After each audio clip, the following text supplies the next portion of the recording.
ليلة الجمعة لا تنسى والله لو هيك شكليته قطعة حلوى صغيرة اعطيها ولا تنسى موتك. واحد مات له قريب، شخص مات له قريب، هذا الشخص فقير كلش، يقول بعالم الرؤيا اجى هذا قريبي، ما ادري ابنه اخوه، ما اريد اقول لان ناسي انا، اجاب عالم الرؤيا قال له ليش ما تثوب لي، ليش ما تدز لي ثواب؟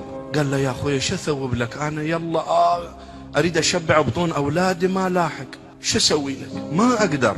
اخوان يقول قال لي اجلكم الله عندك زباله تذبها بالشارع؟ قلت له ايه عد زباله. قال له من تذب الزباله بالشارع؟ قول يا رب اذا اكو بالزباله فشي ياكل تاكل الحيوانات بثواب الميت. الله الله، ارجوكم يا اعزائي، ابويا وابوك وامي وامك واخوك واختك وزوجتك، شوف منو اللي الان التراب يحتضنهم، خصوصا ليالي الجمعة، عينهم علي وعليك عزيز، لا تنساهم بسورة فاتحة، بدعاء، بزيارة.